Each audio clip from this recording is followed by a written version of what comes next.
श्री सच्चिदानंद सद्गुरु साईनाथ महाराज की जय। श्री साई सच्चरित्र अध्याय 26। भक्त पंत, हरिश्चंद्र पितले और गोपाल आंबेडकर की कथाएं। इस सृष्टि में स्थूल, सूक्ष्म, चेतन और जड़ आदि जो कुछ दृष्टि गोचर हो रहा है वह सब एक ब्रह्म है और इसी एक अद्वितीय वस्तु ब्रह्म को ही हम भिन्न भिन्न नामों से संबोधित करते और तथा भिन्न भिन्न दृष्टियों से देखते हैं। जिस प्रकार अंधेरे में पड़ी हुई एक रस्सी या हार को हम भ्रमवश सर्व समझ लेते हैं, उसी प्रकार हम समस्त पदार्थों के केवल बाह्य स्वरूप को ही देखते हैं, न कि उसके सत्य स्वरूप को। एकमात्र सद्गुरु ही हमारी दृष्टि में माया का आवरण दूर कर हमें वस्तुओं के सत्य स्वरूप का यथार्थ में दर्शन करा देने में समर्थ हैं। इसलिए आओ हम श्री सद्गुरु साईनाथ महाराज की उपासना कर उनसे सत्य का दर्शन कराने की प्रार्थना करें, जो कि ईश्वर के अतिरिक्त और कुछ भी नहीं है। आंतरिक पूजन। श्री हेमांड पंत उपासना की एक सर्वथा नवीन पद्धति बताते हैं।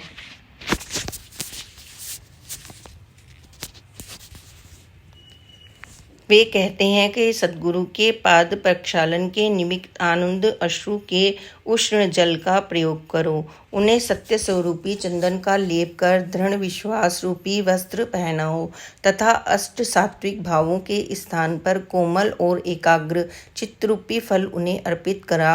भाव रूपी बुक्का उनके मस्तक पर लगा। भक्ति की कछनी बांध अपने मस्तक को उनके चरणों पर रखो। श्री साईं को समस्त आभूषणों से विभूषित कर उन्हें अपना सर्वस्व निछावर कर दो। उष्णता दूर करने के लिए भाव की सदा चवर ढुलाओ।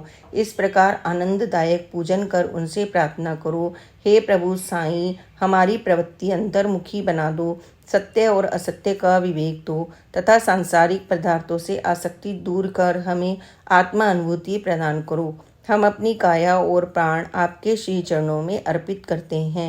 हे प्रभु, मेरे नेत्रों को तुम अपना नेत्र बना लो ताकि हमें सुख और दुख का अनुभव ही ना हो।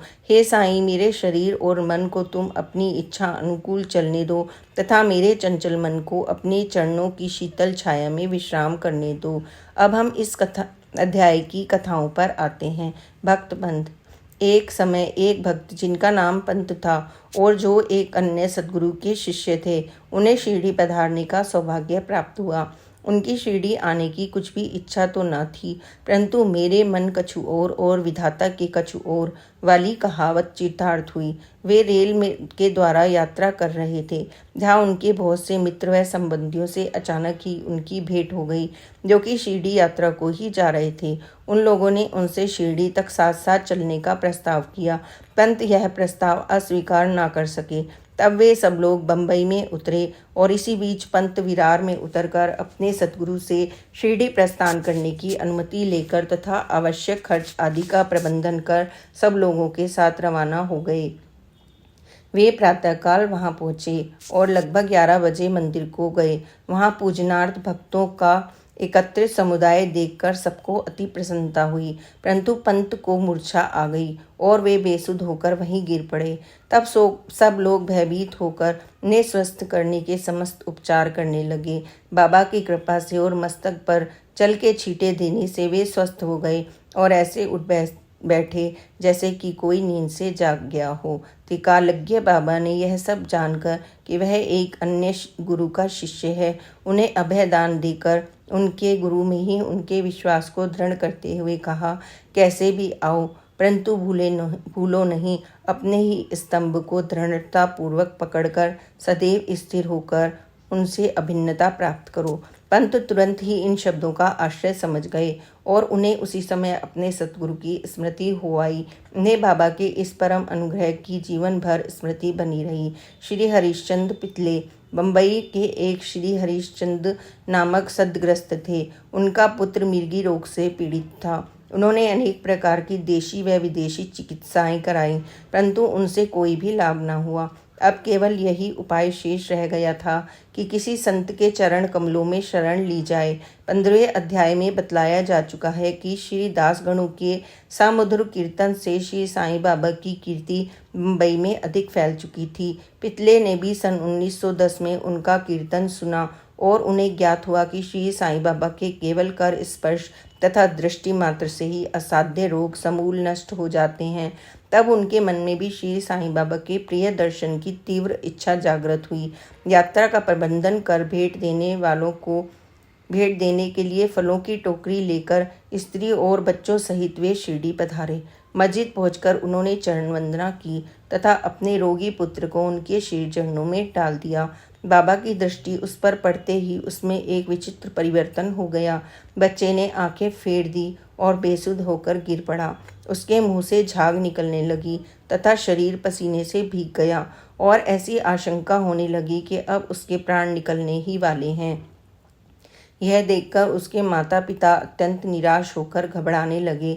बच्चे को बहुधा थोड़ी मूर्छा तो अवश्य ही आ जाया करती थी, परंतु यह मूर्छा दीर्घ काल तक रही। माता की आंखों से आंसुओं की धारा बह रही थी।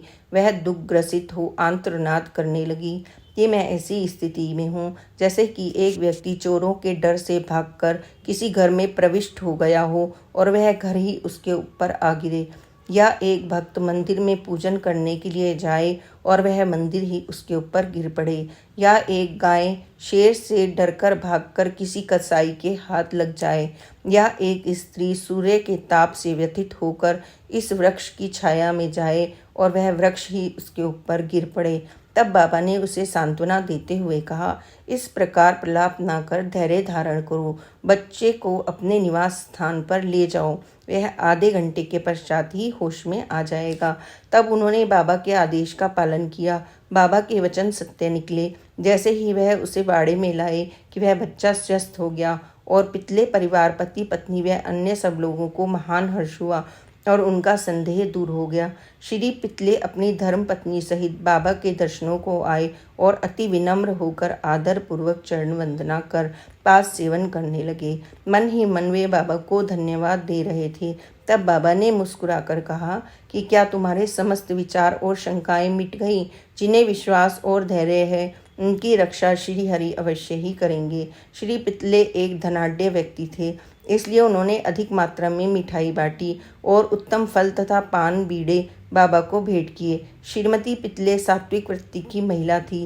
वे एक स्थान पर बैठकर बाबा की ओर प्रेम पूर्ण दृष्टि से निहारा करती थी।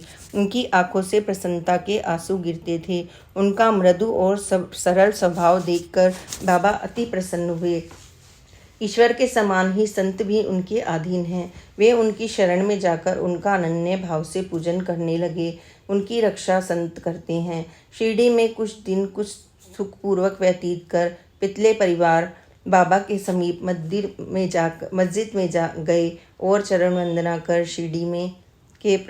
शिरडी से प्रस्थान करने की अनुमति मांगी। उनका मृदु और सरल स्वभाव देखकर बाबा अति प्रसन्न हुए। ईश्वर के समान ही संत भी भक्तों के अधीन हैं। जो उनकी शरण में जाकर अनन्य भाव से पूजन करते हैं उनकी रक्षा संत करते हैं। शिरडी में कुछ दिन सुखपूर्वक व्यतीत कर पितले परिवार बाबा के समीप मस्जिद में गया और चरण वंदना कर शिरडी से प्रस्थान करने की अनुमति मांगी। बाबा ने उन्हें उदी देकर आशीर्वाद दिया। पितले को पास बुलाकर वे कहने लगे, बापू, पहले मैंने तुम्हें 2 रुपए दिए थे और अब मैं तुम्हें 3 रुपए देता हूँ। इन्हें अपने पूजन में रखकर नित्य ही इनका पूजन करो, इससे तुम्हारा कल्याण होगा। श्री पितले ने उन्हें प्रसाद स्वरूप ग्रहण कर बाबा को पुनः साष्टांग नमस्कार किया तथा आशीष के लिए प्रार्थना की। उन्हें एक विचार भी आया कि प्रथम अवसर होने के कारण ही इसका अर्थ समझने में असमर्थ हूँ कि 2 रुपए मुझे पहले कब दिए। वे इस बात का स्पष्टीकरण चाहते थे, परंतु बाबा मौन ही रहे।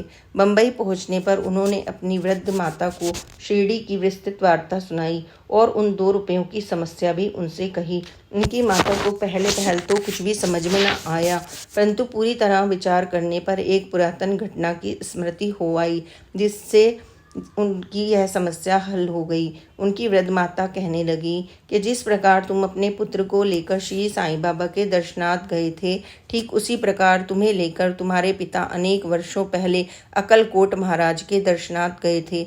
महाराज पूर्ण सिद्ध योगी त्रिकालज्ञ वह बड़े उदार थे। तुम्हारे पिता उनके परम भक्त थे, इस कारण उनकी पूजा स्वीकार हुई। तब महाराज ने उन्हें पूजनार्थ 2 रुपये दिए थे, जिनकी उन्होंने जीवन पर्यंत पूजा की। उनके पश्चात उनकी पूजा यथाविधि न हो सकी और वे रुपये खो गए। कुछ दिनों के उपरांत उनकी पूर्ण विस्मृति भी हो गई। तुम्हारा सौभाग्य है जो श्री अक्कलकोट महाराज ने साईं स्वरूप में तुम्हें अपने कर्तव्य और पूजन की स्मृति कराकर आपत्तियों से मुक्त कर दिया। अब भविष्य में जागरूक रहकर समस्त शंकाएं और सोच विचार छोड़कर अपने पूर्वजों को स्मरण कर रिवाजों का अनुकरण करो। उत्तम प्रकार का आचरण अपनाओ। अपने कुलदेव तथा इन रुपयों की पूजा कर उनके यथार्थ स्वरूप को समझो और संतों का आशीर्वाद ग्रहण करने में गर्व मानो। श्री साईं समर्थ ने दया कर तुम्हारे हृदय में भक्ति का बीजारोपण कर दिया है और अब तुम्हारा कर्तव्य है कि तुम उसकी वृद्धि करो। माता के मधुर वचनामृत का पान कर श्री पितले को अत्यंत हर्ष हुआ। उन्हें बाबा की सर्वज्ञता पर विदित हो गई और उनके श्री दर्शन का महत्व भी ज्ञात हो गया। इसके पश्चात वे अपने व्यवहार में अधिक सावधान हो गए। श्री आम्बेडकर पुणे के श्री गोपाल नारायण आम्बेडकर बाबा के परम भक्तों में से थे, जो ठाणे जिला और जवाहर स्टेट के आबकारी विभाग में 10 वर्षों से कार्य करते थे। वहां से सेवानिवृत्त होने पर उन्होंने अन्य नौकरी ढूंढी, परंतु वे सफल न हुए। तब उन्हें दुर्भाग्य ने चारों ओर से घेर लिया, जिससे उनकी आर्थिक स्थिति और भी अधिक दयनीय हो गई। ऐसी स्थिति में उन्होंने 7 वर्ष व्यतीत किए। वे अब प्रतिवर्ष शिरडी आते और दुखदायी वार्ता बाबा को सुनाया करते थे। सन 1916 में उनकी स्थिति और भी अधिक चिंताजनक हो गई।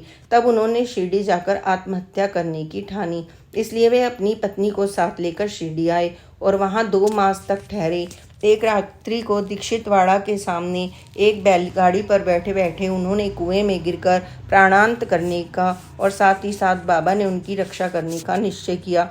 वहीं समीप ही एक भोजनालय में के मालिक श्री सगुण मेरू नायक ठीक उसी समय बाहर आकर उनसे इस प्रकार वार्तालाप करने लगे। क्या आपने कभी भी अक्कलकोट महाराज की जीवनी पढ़ी है? सगुण से पुस्तक लेकर उन्होंने पढ़ना प्रारंभ कर दिया।